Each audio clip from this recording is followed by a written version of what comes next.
तो दुनिया में बहुत से रिश्ते होते हैं, मगर अच्छे और सच्चे रिश्ते हमें ज़िंदगी जीने का एक सही मायना सिखाते हैं।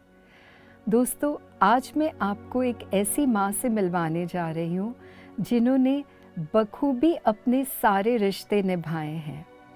नमस्कार दोस्तों, मैं ममता आप सबका स्वागत करती हूँ माँ हो तो ऐसी के एक नए एपिसोड में। आज हम मिलने जा रहे हैं भुवनेश्वर में रहने वाली इप्शिता पुजारी से। माँ हो तो ऐसी के इस एपिसोड में हम मिलेंगे इप्शिता पुजारी जी से। इप्शिता जी एक ऐसी माँ है जिनका उनके परिवार के प्रति समर्पण प्रशंसनीय है। उन्होंने अपने बच्चे की परवरिश एक ऐसे संयुक्त परिवार में की जहाँ उनके मायके वाले और ससुराल वाले दोनों ही एक साथ रहते थे। इप्शिता जी ने अपने बेटे को ऐसे आध्यात्मिक संस्कार दिए जो एक श्रेष्ठ व्यक्ति में होते हैं। उन्होंने ध्यान और आध्यात्म को अपने जीवन में अपनाकर अपने पूरे परिवार को उससे जोड़ा। अपने करियर से पहले अपने बेटे को रखा और उसे पूरा समय दिया। इतना सब करने के साथ ही वे अपनी आध्यात्मिक साधना को कैसे जारी रखती हैं, आइए जानते हैं खुद इप्शिता जी से। इप्शिता, आपका बहुत बहुत स्वागत है हमारे इस शो में आज। नमस्कार, बहुत बहुत आभार और हृदय से धन्यवाद। माँ हो तो ऐसी इस सिलसिला में मुझे बोलने का या फिर बातचीत करने का जो अवसर मिला है, इसलिए मैं पीएमसी हिंदी को तहे दिल से शुक्रिया अदा करना चाहूँगी। इप्शिता, इतना सुंदर नाम है आपका। सबसे पहले आप हमें अपने नाम का मतलब बताएंगी? इप्शिता यानी जिसे सब कोई इच्छा रखते हैं, जिसकी इच्छा हर किसी को रहती है। शायद मैं अपने माता पिता की वो इप्सित हूँ, वो अभिप्सा हूँ और वो चाह थी, और वाकई में वो जो नाम होता है उसे हम जी लेते हैं। तो वही मेरे जीवन का मकसद भी बन गया कि कैसे अपने नाम के साथ अपने जीवन को जी लूँ। So beautiful, very nice. Ipshita, बढ़ते हैं हमारे प्रश्नों की ओर। सबसे पहले हमें आप अपने बारे में कुछ बताइए। मैं अपने माता पिता की सेकंड डॉटर हूँ। मेरे पिता और माता दोनों ही बहुत ही इवॉल्व्ड और हाईली स्पिरिचुअली एवेकेंड मास्टर्स थे। मेरे पिता लेट गोवर्धन पुजारी, वो एक बहुत ही बड़े एडवोकेट थे, और मेरी जो माँ है वो भी एक बड़ी एडवोकेट रह चुकी हैं, और वो वेस्टर्न उड़ीसा की सबसे पहली वकील, लेडीज़ वकील वो थी, और दोनों ही राइटर थे। मेरी माँ जो 50 से अधिक पुस्तकें लिखी है, मेरे पापा भी पुस्तक लिखे हैं। दोनों ही आध्यात्मिकता में थे। दोनों का मार्ग अलग अलग था। जैसे पापा का ज्ञान में, वो माता जी का वो रिचुअलिस्टिक थी। दोनों ही सोशल एक्टिविस्ट थे। हम लोग बचपन से ही ये देखते हुए आए हैं कैसे ज़िंदगी अपने लिए, दूसरों के लिए जिया जाता है। जब भी किसी को दुख में देखते थे, वो लोग कैसे बहुत सारे ऑर्गेनाइजेशंस में वो लोग जुड़े थे, और हमेशा उनकी प्रयास यही रहता था कि कैसे दूसरों का भला हो। तो ऐसे माहौल में मैं पैदा हुई। So I am so blessed and really I feel so good for them कि मैं उनके कोख से जन्मी। और हम लोग 3 बहनें हैं। I am the middle one. मेरी जो दीदी है वो उड़ीसा में ही, कटक में रहती है। She is also a writer and married to who is now justice of Orissa high court. And मेरी जो छोटी बहन है वो दिल्ली में भी वो सुप्रीम कोर्ट में प्रैक्टिस करती हैं। तो इस तरह पूरा एडवोकेट की फैमिली है, जो लॉ एंड ऑर्डर, जस्टिस लोगों को कैसे मिले उसी में है। तो after my education and everything, मेरा शादी हुआ जब I got married to Samarketan Lenka. वो भी एक सोशल वर्कर हैं और एंटरप्रेन्योर है, और एक जॉइंट फैमिली में मेरा शादी हुआ, और हम लोग का एक बेटा है नैसर्गिक। सो ये है मेरी छोटी सी introduction. I have done my MSc agriculture horticulture में मेरा MSc किया हुआ है। I had my NET qualification. I was eligible for professorship but मैं नौकरी नहीं की और ये जो मेरा संसार, यही मेरा सब कुछ है। So you have a very unique family of lawyers and जैसे आपने बोला law and justice, so a very disciplined family I would say. Yes. Ipshita, जैसे कि हम जानते हैं कि आपकी फैमिली बहुत यूनिक फैमिली है, सो कुछ हमारे दर्शकों को बताएंगे इस बारे में? हमारी फैमिली सचमुच में बहुत ही यूनिक है। जैसे हम लोग का ये मानना है कि ससुराल में मैके के लोग अन्न पानी तक ग्रहण नहीं करते या फिर मेहमान की तरह माना जाता है, पर मैं बहुत भाग्यशाली हूँ कि मेरे पास मेरे सास ससुर और मेरे माता पिता दोनों रहते थे। और हमारे घर में एक फेस्टिवल, हर दिन एक फेस्टिवल का ही माहौल रहता था। जैसे मेरे साथ मेरे हस्बैंड, मेरा एक बेटा, मेरे सास ससुर, मेरे 3 ननंद और मेरे माता पिता, मेरे पिता के पिता यानी मेरे मैटरनल ग्रैंडफादर और मेरे हस्बैंड के ग्रैंडमदर यानी मेरे हस्बैंड के ओर से ग्रैंडमदर। तो इतना बड़ा family, we are staying together. तो कभी ये नहीं लगा कि ये ससुराल में वो कभी ये नहीं सोचे कि ये लोग आके रह रहे हैं, ये 2 अलग अलग फैमिली है। हम लोग इतना सुंदर से घुल मिल के रहते थे कि जो भी हमारे घर को मेहमान आता है उनको वो ताज्जुब हो जाते हैं कि ये लोग कैसे रह लेते हैं एक छत के नीचे सारे परिवार लोग। और मैं सोचती हूँ यही हमारी है जो आपस में प्यार, वो ही है कि वो कड़ी सबको बांध के रखता था और बहुत अच्छे से एक दूसरे को समझते हुए हम लोग खुशी खुशी रहते आए हैं। आपने बहुत सही कहा, प्यार ही एक ऐसी कड़ी है जो हम सबको बांध के रखती है और प्यार से बढ़कर जीवन में कुछ नहीं है। इप्शिता, जैसे हमने सुना है कि आपके घर में 2 कैंसर पेशेंट्स थे, तो आपने कैसे उनको संभाला? और पेशेंट्स के साथ जब घर में कोई बीमार होता है बहुत मुश्किल भी हो जाता, तो आपने अपने आप को कैसे मोटिवेट रखा उनको संभालने के लिए? मैं कहूँगी कि मैंने कुछ संभाला नहीं है। जैसे एक फैमिली में मान लीजिए एक माँ, कोई एक बार माँ बनता है तो उसको बताना नहीं पड़ता है कि उसको बच्चे का ख्याल रखना पड़ता है।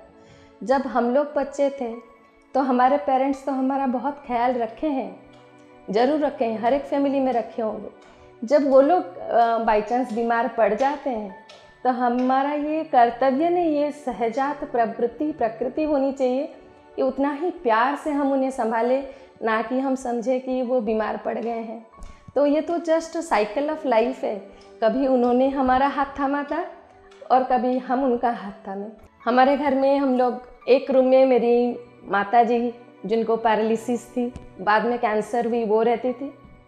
एक रूम में मेरी सासू माँ, उनको कैंसर था। और एक रूम में मेरी दादी माँ, मेरे हस्बैंड के दादी माँ, वो रहते थे, उनका ओल्ड एज था। पर हमें बीमारी नहीं दिखती थी उसमें उनका प्यार दिखता था। जब हम लोग डाइनिंग टेबल में एक साथ मिल के खाते थे तो हमको ये लगता था कि हम लोग साथ हैं। वो बीमारी की दुख हम कभी नहीं देखे हैं। हम लोग जाते थे, डॉक्टर के पास जाना है, ट्रीटमेंट करना है, वो सब होता है। क्योंकि मुझे लगता है लाइफ में एक ही चीज़ मायने रखता है, एक फैमिली बॉन्डिंग में जब हम लोग आते हैं, चाहे वो किसी भी रिलेशनशिप में हो, सबसे महत्वपूर्ण है आपस में प्यार। पर वही है जो हमको बांधे रखा और हम लोग बहुत सहजता से सबका सब कुछ होता था। आप सोचिए, इतना बड़ा परिवार है, लोग कहते हैं ननंद के साथ नहीं रह सकते, पर मेरी ननंद लोग मेरी बहन जैसे थी। और क्योंकि मेरी माँ मेरे पास थी, मेरे बहन लोग मेरे पास आते थे, यहाँ तक कि मेरी छोटी बहन का डिलीवरी भी मेरे पास हुआ। तो कितना सुंदर होता है कि इतना बड़ा फैमिली है और उसमें सब कुछ अपने आप जैसे होता जा रहा है और उसमें सब बड़े हैं और दूसरे के लैंग्वेज में सफ़रिंग में है। पर मुझे लगा नहीं कि मैं कुछ कर रही हूँ, एफ़र्ट देना पड़ रहा है। अगर हम लोग किसी काम में एफ़र्ट देना शुरू करें तो शायद उसमें हमारा मन शामिल नहीं है, हृदय शामिल नहीं है। जब हम कोई चीज़ मन से करते हो तो होता जाता है, एक फ्लो में होता जाता है। और उसी में सबसे मैं भाग्यशाली समझती हूँ अपने आप को कि मेरा बेटा इतने लोगों का प्यार पाते हुए बढ़ा। तो वो एक सिचुएशन था कि जिसमें वो बढ़ा, तो छोटा सा बच्चा वो प्यार भी पा रहा है और ह्यूमन लाइफ का सफरिंग्स भी देख रहा है, तो वो बहुत ही मैच्योर्ड बन गया एक छोटी सी उम्र से। और बहुत ही आपको लाइफ जो लेसन सिखाती है, एक्सपीरियंस जो लेसन सिखाती है, शायद हमें वो किताबों से ना मिले। तो जब भी हम लोग बेटे को संभालने के लिए हम लोग क्या सोचते हैं कि जो इन लॉज है वो एक बोझ है, जैसे कि हमको उनका काम करना पड़ रहा है। पर अक्सर ये होता है कि बच्चा उनसे भी बहुत कुछ सीख लेता है। वो moral values, social values, sharing and caring, loving, वो जब सबसे मिलता है वो देना सीख जाता है। अगर मैं उसे कमरे में बंद करके ये मेरा बेटा है, इसको पढ़ाई करना है, डिस्टर्बेंस हो जाएगा, ऐसे भाव रखें हम लोग, तो वो तो सोसाइटी में भी उसका रिपरकशन होगा। तो जो प्यार हम देते हैं, जो बांटते हैं, वो फिर मिलता भी तो है। तो इसीलिए मुझे लगता है ये पूरा प्रोसेस जो है पूरा एफर्टलेसली हुआ है, उसके लिए कुछ खास करना नहीं पड़ा है। बहुत प्यार मिला है, न सिर्फ मेरे को, मेरे बेटे को, क्योंकि शायद अगर सब कोई अच्छे होते तो मेरे पास भी नहीं आते और मेरे बेटे का अपने नाना नानी का प्यार से वो वंचित हो जाता। और मेरे पापा जो है मेरे बेटे का सबसे अजीज दोस्त थे।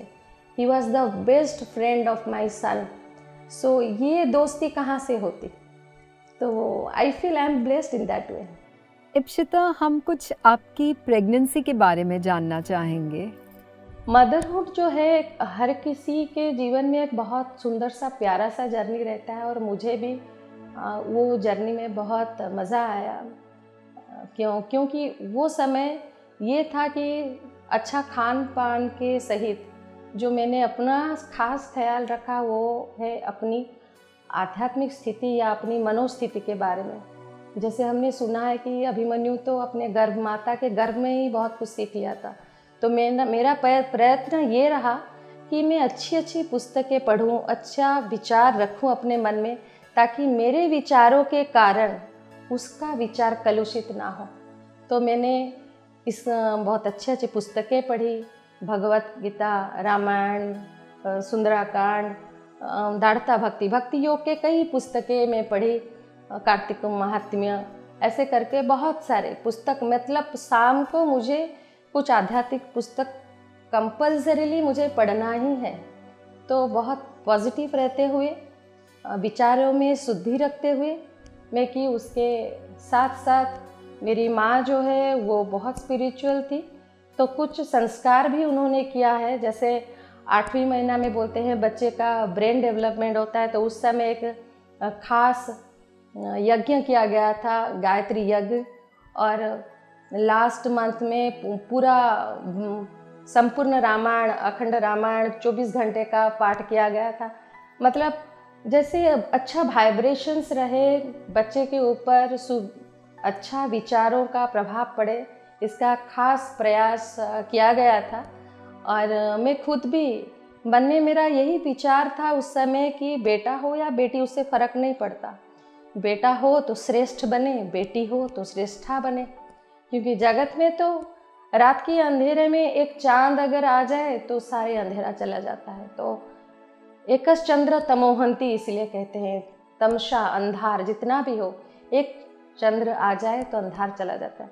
तो ये जो बच्चा है ये कुल के लिए नहीं, मेरे लिए नहीं, मेरे से है, वो संसार में कुछ करे, ये विचार मेरे मन में था। और आई am so blessed, I am so happy कि मेरा बेटा सचमुच में एक बहुत ही डिवाइन सोल है। वो कभी कभी मुझे सजेशन देता है, मैं उससे भी एडवाइस लेती हूँ। I am so, we are open to that also. Very friendly, very divine, very matured soul and very loving. तो जैसे इप्शिता हमने अपने शास्त्रों में भी सुना है और आपने बताया, जैसे अभिमन्यु का एग्जाम्पल सबसे बेस्ट एग्जाम्पल है जो सब आसानी से समझते हैं, कि जब कोई प्रेग्नेंट है कोई माँ और उस दौरान वो अच्छी बुक्स पढ़ती हैं या अच्छा भाव रखती हैं, कुछ अच्छी चीज़ों को सुनती हूँ तो उसका कितना प्रभाव पड़ता है एक बच्चे के डेवलपमेंट में, उसके थॉट प्रोसेस में। और हमने अक्सर ये चीज़ देखी है कि जो मदर्स इन सब चीज़ों को ध्यान में रख के अपनी प्रेगनेंसी कि वो 9 मंथ्स में गुज़रती हैं, उनके बच्चे आगे निकल के बहुत ही जैसे कहते हैं ना, very noble soul, giving back to the society. जैसे आपने शेयर किया कि यू वांटेड कि your son should not be just for you but for the society as well. जो संस्कार हम लोग गर्भ के समय रखते हैं, जो उसका प्रभाव बहुत पड़ता है। मैं बोलूँगी इसका प्रभाव इस तरह पड़ा है कि मेरा बेटा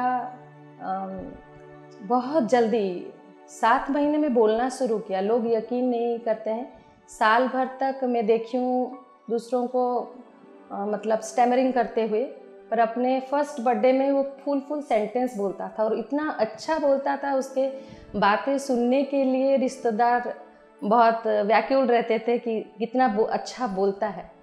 तो स्पष्टीकरण, थॉट में क्लैरिटी होती है और ज़रूर उसके लाइफ में भी उन्नति होती है। जैसे वो भी एक बहुत ही मैच्योर सोल है, इवॉल्व सोल है और बहुत गॉड लविंग, भगवत प्रेमी है और साथ ही में विज्ञान में रुचि करता है। और आई एम सो ब्लेस्ड कि वो उसको हाईएस्ट सिविलियन अवार्ड जो है अंडर 18 बच्चों के लिए प्रधानमंत्री बाल शक्ति पुरस्कार, उसको 2018 में मिल चुका है for his research and innovation. तो बहुत ही मल्टी टैलेंटेड, एक मैं बोल सकती हूँ एक चाइल्ड प्रोडिगी है जो हर एक फील्ड में अच्छा करता है। और अभी वो biomedical engineering John Hopkins university Maryland US में कंटिन्यू कर रहा है। तो वो उसकी जो कैरियर बनी, या फिर मान लीजिए उसकी जो वो इतनी छोटी सी उम्र से क्लास 8th 9th में वो जाके नेशनल इंस्टीट्यूट्स में जाके वो रिसर्च करता था बड़ों के साथ, पीएचडी स्टूडेंट्स के साथ। ये जो इतना मैच्योरिटी लेवल कहाँ से आया? कहीं ना कहीं तो वो, अब हम लोग जो कहते हैं जेनेटिक इफेक्ट, तो उसका तो रहा ही है।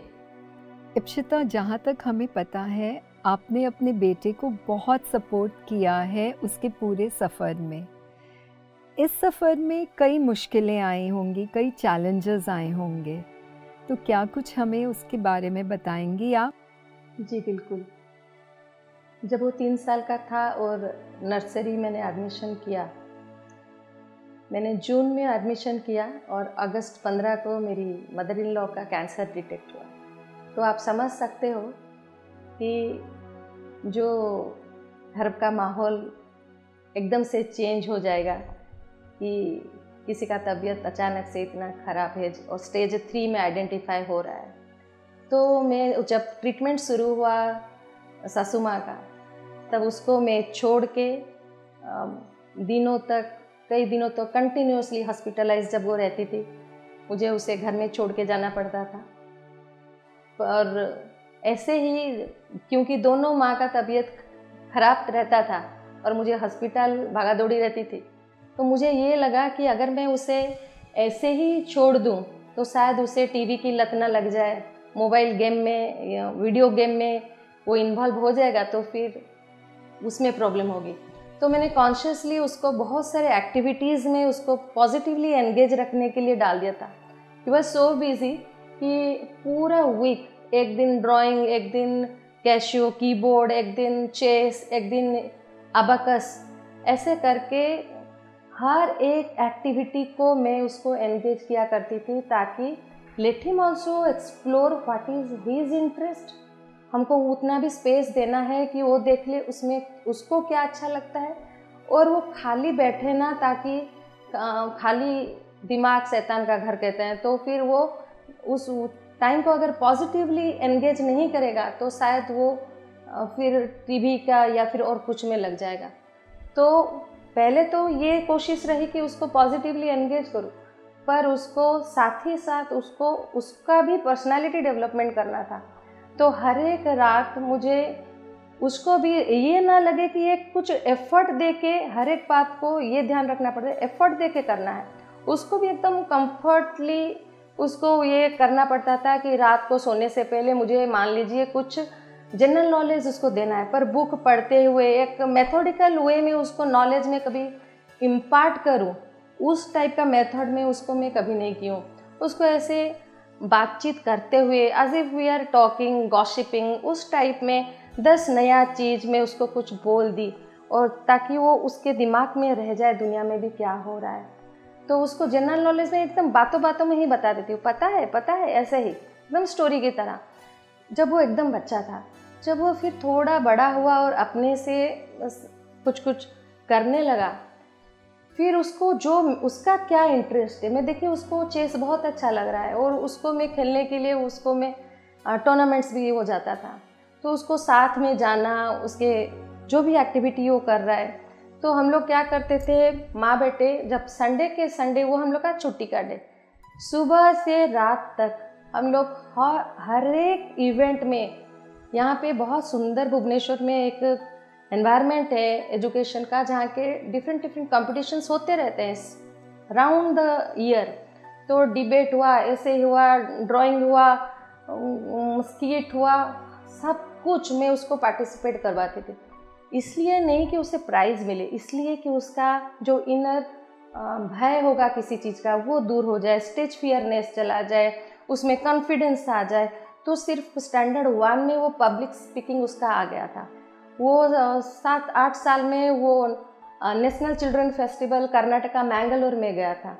वो नेशनल कैडेट कॉर्प्स का जो बच्चों का रहता है, उसका कब एंड बुलबुल नेशनल लेवल का, उड़ीसा से एक ही बच्चा था, वो गदपुरी हरियाणा में पार्टिसिपेट किया था जब वो 9 साल का था। तो ऐसे ही मतलब एकदम छोटे से नेशनल इवेंट्स वो पार्टिसिपेट करता था, क्योंकि उसमें जो पार्टिसिपेट करने में जो कॉन्फिडेंस डेवलप हुआ, वो उसको आगे जाकर पूरी लाइफ उसका एक फाउंडेशन बन गया। तो आपको शुरुआत में बच्चों को साथ देना है, उनको साथ लेकर जाना है। आप एक बार उन्हें सिखा दोगे, फिर बाद में वो आपको सिखाना शुरू करेंगे। तो हर एक स्टेप में उसको मैं ले के साथ में जाती थी। और जहाँ पे मैं नहीं जा पाती थी, मेरे पापा, जैसे मैं बोली कि उसके बेस्ट फ्रेंड थे, तो मेरे पापा वाज देयर ऑलवेज कि उसको लेके वो जाएंगे। जैसे उसको सिंगापुर में मैथमेटिक्स ओलंपियाड के लिए गया, वो साथ में गए।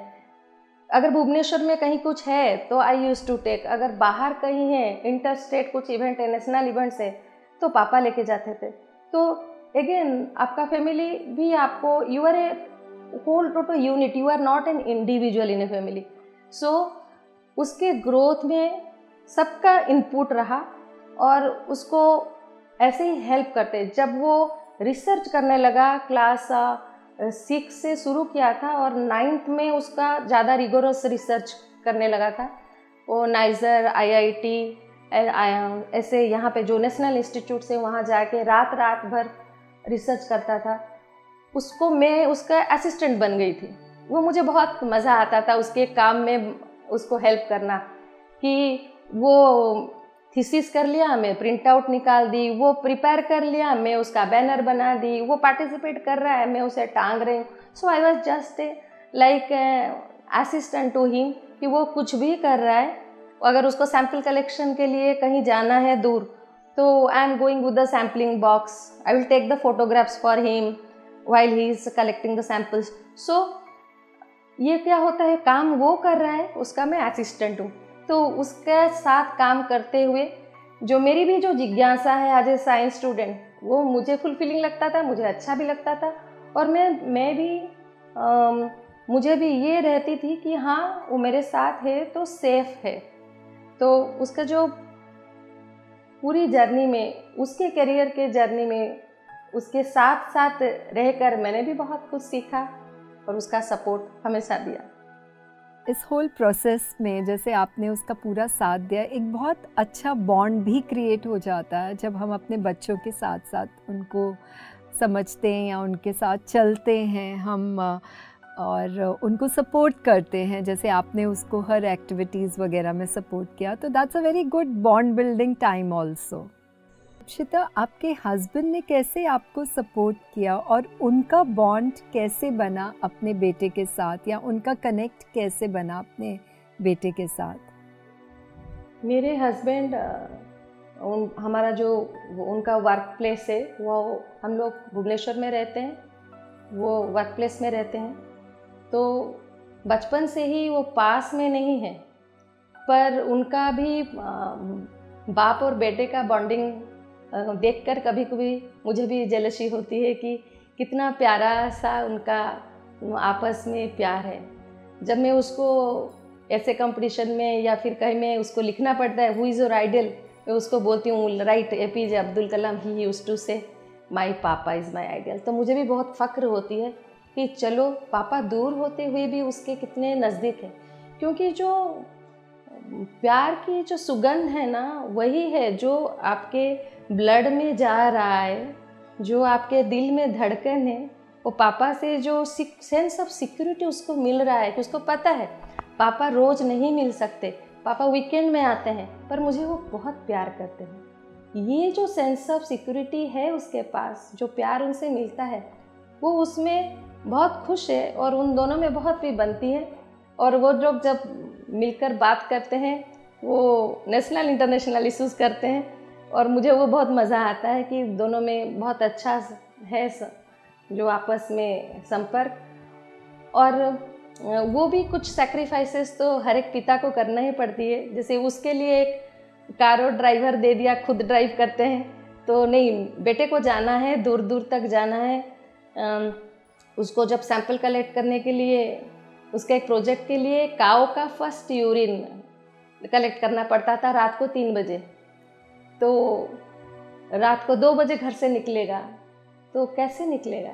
उसके लिए हम लोग का पेरेंट्स का तो सपोर्ट चाहिए ना। तो ये जो बैकग्राउंड सपोर्ट है वो उसके पिता का हमेशा है कि जो मेंटल सपोर्ट या फाइनेंशियल सपोर्ट जो भी है, उसको जो करना है उसको हम पूरी तरह से we understand, we support, and that is how they are very good friends. Ipsita, जैसे बच्चे जब छोटे होते हैं तब वो हमारी हर बात मानते हैं। जैसे जैसे बड़े होते हैं, टीनेजर एज में आते हैं, तो कहीं ना कहीं डिफरेंसेस ऑफ ओपिनियन आने लग जाते हैं। ऐसी सिचुएशंस हर इंसान की लाइफ में आती है और I think every parent faces this thing. So आपने इस चीज़ को किस तरह हैंडल किया? बच्चे जब टीनेज में आते हैं तो पेरेंट्स को अक्सर प्रॉब्लम होती है, पर मुझे इतना नहीं हुआ, क्योंकि हो सकता है मतभेद हो, मन का भेद नहीं था। तो क्योंकि मन का भेद नहीं था, वी आर वेरी ओपन, ये उसके साथ openly we can discuss whatever the issue is and we will find out a way. Moreover वो क्योंकि रिसर्च में एनग्रॉश था, उसके लिए ऐसे कुछ भी हमारे पास टॉपिक नहीं था जिसके ऊपर आर्ग्यूमेंट हो सके, क्योंकि he was very much busy with his own activities. तो हाँ, जब वो रात भर लैब में रहता था, his lab was his second home, तो जब रात को बाहर रह रहा है और उससे उम्र से बड़ों के साथ वो मिल रहा है, तो हो सकता है कहीं ऐसा ना लगे, कहीं गलत ना कर ले उम्र के लिए, पर you have to show that we trust him and he has to honour our trust. उसको पता है कि मेरे माता पिता मुझे इतना फ्रीडम दिए हैं और इस फ्रीडम का मैं गलत फ़ायदा ना उठाऊं, और इसलिए वो भी, हम लोग उसको इतना फ्रीडम भी दिए हैं, साथ ही साथ हमारा ही गाड़ी जाएगा, हमारा ही ड्राइवर जाएगा, वो साथ में रहेगा। तो या तो मैं जाऊं, हमारा ड्राइवर रहे, या फिर मेरे पापा रहें। तो मतलब एक पेरेंटल आई, दूर से ही हम देखे चाहें, पर उसकी एक्टिविटी पर नज़र नहीं रख रहे हैं, पर उसको वो जैसा सेफ है उस तरह का हम लोग रखते थे। और उसको पता है कि क्योंकि हम उसे इतना फ्रीडम दे चुके हैं कि इतनी छोटी सी उम्र में वो जहाँ भी जाए, जो भी करे, वो कर सकता है। वो कभी कभी जैसे ओपिनियन थोड़ा अलग भी होता था। 11th क्लास में जब वो मिड टर्म एग्ज़ाम था उसका, वो बोला कि मुझे फिनलैंड जाना है कुछ इंटर्नशिप करने के लिए। तो मैं बोली you have to appear the exam first, but he told no, I have to learn the techniques first. So for studies, क्योंकि वो पढ़ाई से छोड़कर बहुत और कुछ काम कर रहा है, तो कहीं पढ़ाई भी ना छूट जाए उसके लिए भी थोड़ा कंसर्न रहता था, पर उसको वो एडजस्ट करता है, उसको पता है कि मुझे I have to bring one balance. तो मैं बोली नहीं जा पाओगे, वो बोला कि नहीं मुझे जाना है, और ऐसा हुआ कि he used to convince us so smoothly, so boldly, so nicely, उसको मना नहीं कर पाते हैं।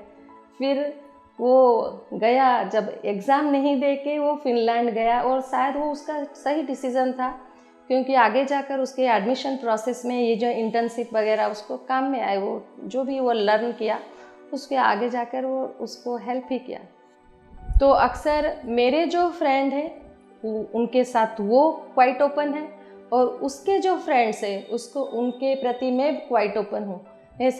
उसके सारे फ्रेंड्स के साथ मैं फ्रेंडली हूँ, और मेरे सारे फ्रेंड्स के साथ वो फ्रेंडली है। तो कुछ हम लोग एक वेल नहीं रखे हैं, there is no wall among us कि तुम ये कर सकते हो, ये नहीं कर सकते हो, तुम सब कुछ कर सकते हो, हमें बता के करो। तो थोड़ा ओपन स्पेस भी दिया है, पर थोड़ी सी अकाउंटेबिलिटी भी रखी है, ताकि जो भी करे बता के करे और मज़े से करे। Let him enjoy his life in his own terms, but at the same time in a more responsible way. Ipshita, आप बहुत रिलीजियस रह चुकी हैं, मतलब आपके यहाँ पे जैसे आपने बोला एक ब्राह्मण फैमिली, और पूजा पाठ, यज्ञ, मंत्रों का उच्चारण जैसे आपने हमें बताया था। आप हमें ये बताएंगे कि उस रिलीजियस प्रैक्टिस के साथ साथ आप ये स्पिरिचुअल जर्नी में कैसे जुड़ी, और जब स्पिरिचुअल जर्नी में जुड़े तो आपके भीतर क्या क्या चेंजेस आए, क्या क्या परिवर्तन आए? जैसे आध्यात्मिकता जो है वो उसका बीज तो पहले से ही था। जैसे बचपन में मैं 4 बजे से उठकर नगर संकीर्तन में जाती थी, ये सब कर्मकांड पूजा पाठ था। पर कहीं ना कहीं ये खोज भी था कि भगवान जो है, भगवत सत्ता जो है, वो होता कैसा है, उसे जो बोलते हैं कि आत्मा ही परमात्मा है, उसे कैसे समझा जा सके, ये खोज थी। पर वो राह नहीं मिल रही थी। जब कोविड के दौरान मेरी छोटी बहन एक लिंक भेजा जूम का कि अगर ध्यान करना चाहो तो इसे ज्वाइन करो, तो that was the turning point. So I have remembered that date also, that was August 4। वो रूपाली जी का, दिल्ली से रूपाली जी, उनका एक मेडिटेशन सेशन का जूम का लिंक मुझे मिला था, और उस दिन से आज तक, और शायद जब तक सांस है तब तक मैं ध्यान करती आई हूँ और करूँगी। मतलब उस 40 दिन में मुझे इतना अच्छा लगा, और ध्यान में इतने सुंदर सुंदर अनुभूतियाँ भी हुई। कभी सुगंध आए, कभी सूक्ष्म शरीर यात्रा हुआ, आउट ऑफ बॉडी एक्सपीरियंस हुआ। तो इतने, और 40 दिन में मेरे कुछ फिजिकल गायनोकोलॉजिकल प्रॉब्लम्स थे, वो भी सॉल्व हो गए थे। और सबसे बड़ी बात, जो घर का सारा काम करते हुए, लॉकडाउन में कोई हेल्पर्स नहीं थे, और घर का सारा काम करते हुए मुझे आनंद मिल रहा था, तो मुझे वही सबसे अच्छा लगा। और उसी दौरान मुझे ये भी दिखाई दिया था कि मेरे पापा के मुंह में ऑक्सीजन लगा है, तो मुझे दिखाई भी देना शुरू हो गया था। तो आगे नवंबर 4 में, अगस्त 4 में मैं मेडिटेशन में ज्वाइन की, और नवंबर 4 में मेरे पापा फिजिकल बॉडी वैकेट किए। तो मुझे लगता है शायद यूनिवर्स का ये ग्रेटर प्लान था कि वो जो शौक था उसे बियर करने के लिए तैयार किया गया। क्योंकि जब मैं ध्यान में आई, मेरे साथ मेरा बेटा भी ध्यान किया, मेरे हस्बैंड भी ध्यान किए, हम तीनों बहनें, सब कोई ध्यान करने लगे। तो पूरा परिवार ध्यान से जुड़ गया। और ये जो एक बहुत बड़ा लस था हमारे लिए कि जो पूरे परफेक्ट थे फिजिकली, और पापा तो उनको, मतलब हम लोग सुबह जेटीटीपी का सेशन में अटेंड करके अंतिम संस्कार करने गई हूँ। तो सोचिए ध्यान अंदर से कितना आपको स्थिर कर देता है, कि अंदर से इतना वो ज्ञान दे देता है कि नहीं, ये जो जा रहे हैं ये मेरे पापा नहीं है, ये सिर्फ उनका एक बॉडी है जो उन्होंने त्याग किया था, और वो तो अमर है, अनंत है। तो वो ये लॉस और ये ज्ञान पाने के लिए अगर ध्यान नहीं होता तो शायद मैं उस समय रोती। तो ये सिलसिला, ये ध्यान जो अब एक दिनचर्या सा बन गया था, ध्यान करती रही। और 1 साल के बाद जब कोविड-2 का आया, तब मुझे अंदर से प्रेरणा आई कि जो कॉलोनी में भी बहुत डिप्रेसिंग एनवायरनमेंट है, हर किसी के घर में कोई ना कोई या तो बॉडी वेकेट कर रहा है या फिर हॉस्पिटलाइज है, तो उस एनवायरनमेंट में ध्यान प्रचार की ज़रूरत है। तो तब मैंने ध्यान प्रचार करना शुरू किया 2021 में। और फिर 2022 में जो ग्रुप को लेके मैं अपने पास पड़ोस के जिन लोगों से शुरू किया था मैंने ध्यान प्रचार, उनको लेके फिर हम लोग एक ध्यान केंद्र भी प्रतिष्ठा किया। और फिर अभी लाइफ का पर्पस भी पता चला। मैं पास्ट लाइफ वर्कशॉप जब अटेंड की, मेरे साथ पिछले जन्म में देखी, तो लाइफ के बारे में अंडरस्टैंडिंग और भी बेहतर बनी। पत्री जी से मिली, पत्री जी के ऊर्जा से कनेक्ट होके या फिर ध्यान में आके मुझे बहुत अच्छा लगता था। और वो एक अंदर से प्रेरणा आई। मैं पुस्तक भी लिखी, 4 मैसेजेस फ्रॉम 40 मास्टर का उड़िया में अनुवाद की। बच्चों के लिए एक स्वास्थ्य विज्ञान ज्योति, उसका उड़िया में अनुवाद की। उड़िया में ध्यान जगत मैगजीन हम लोग निकाल रहे हैं। So we registered in organisation for dhyan prachar, and उसको पूरे सिस्टमेटिक वे में हम लोग, पूरी डेडिकेटेड वे से हम लोग उसको ध्यान प्रचार अभी पूरा कर रहे हैं। तो I got my life purpose through this meditation. तो पूरा अभी तो जीवन मान लीजिए पूरा संपूर्ण हो गया। अभी जैसे हस्बैंड अपने वर्क प्लेस में है, बेटा अपने स्टडीज़ के लिए यूएस में रहता है, हॉस्टल में है, और जो भी मेरे साथ थे, मेरे माता पिता, ससुर, सास, जो खिला खिला सा घर था, पूरा घर में अब और कोई नहीं। वो चारों, दोनों माता पिता, सब ग्रैंडफादर ग्रैंडमदर, सभी अभी उनका देहांत हो चुका है। घर में मैं अकेली हूँ। जो कोई मुझे देखता है वो पूछता है, तुमको तो इतना बड़े घर में अकेले रहने में बहुत ख़राब लगता हो। पर ख़राब नहीं लगता है। मेरा सॉलिट्यूड, मेरे को अपने ऊपर काम करने के लिए समय मिलता है। अभी मैं व्यस्त नहीं रहती हूँ कि बेटा तुम्हारा एग्ज़ाम में पढ़ाई किया, बेटा कितने मार्क्स आ गए, बेटा तुमने आज खाया, क्योंकि मुझे पता है जो फाउंडेशन डाला गया है वो अभी इतना तो है मैच्योर कि अपने आप को संभाल लेगा। तो उसके लिए भी व्यस्त नहीं होना पड़ता, किसी के लिए भी व्यस्त नहीं होना पड़ता। तो अस्त व्यस्त सा जीवन स्थिर हो गया है और अपने आप में संपूर्ण लग रहा है। तो यही है ध्यान का चमत्कार, आप बोल सकते हो। इप्सिता, आपने हमारे साथ इतना शेयर किया अपनी जर्नी के बारे में, एंड स्पेशली जो परवरिश दी आपने अपने बेटे को, जो संस्कार दिए, और आप इतनी अच्छी ब्राह्मण फैमिली से आई हैं जहाँ पे पूजा पाठ, वेदों का, यज्ञ का इतना इम्पोर्टेंट महत्व है। इप्सिता, अब हम आपके लिए कुछ खास लेकर आए हैं। नमस्कार, मेरा नाम नैसर्गिक है और मैं आपका आभार मानता हूं कि आपने अपने इस प्रोग्राम में मुझे इंक्लूड किया। यहाँ मैं अपनी मम्मी के बारे में 2 शब्द बताने के लिए आपने मुझे बुलाया, इसके लिए धन्यवाद। मैं ये कहना चाहूँगा कि from the very affirmative years, जब मैं बचपन से लेके जब हमें सबसे ज़्यादा कॉन्फिडेंस की ज़रूरत होती है, तब मम्मी सबसे बड़ी सोर्स रही है मेरी कॉन्फिडेंस की। और साथ ही साथ में उन्होंने, जिसे हम कहते हैं, कॉन्फिडेंस को कॉजल नहीं रहने दिया है, कैजुअल बनाया मेरे लिए। और जब भी और मेरे हर छोटे से छोटे वेंचर में, हर छोटे से छोटे आइडिया को, हर छोटे से छोटे ख्वाहिश को उन्होंने जिस तरह से एक पॉजिटिवली उसको लीड किया है, उसको एक सही डायरेक्शन दिखाई है, that has really helped me make my dreams come true. That has helped me in believing in myself कि मैं जो चाहता हूँ, जो मैं सोचता हूँ कि मुझे करने का मन है, वो मैं वाकई में कर सकता हूँ।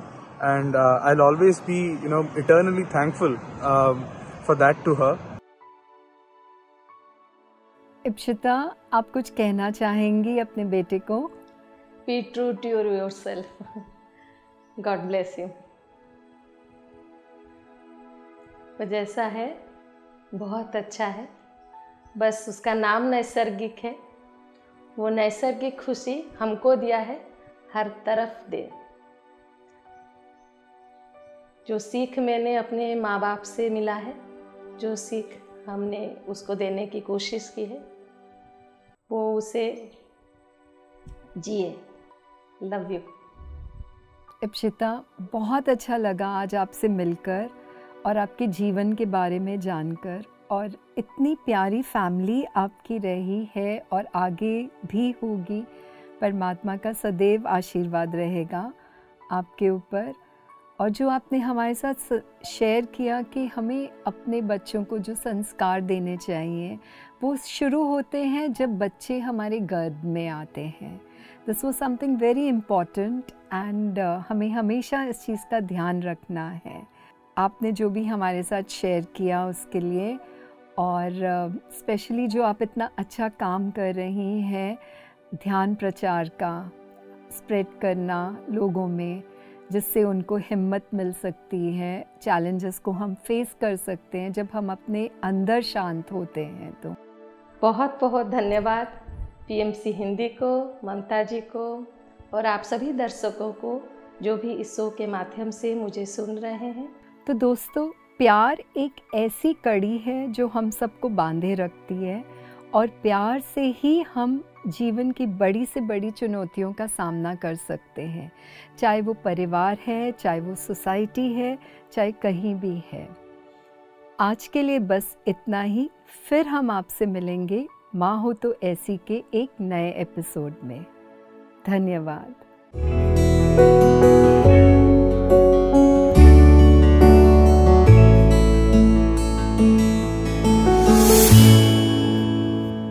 पीएमसी हिंदी बदले जीवन।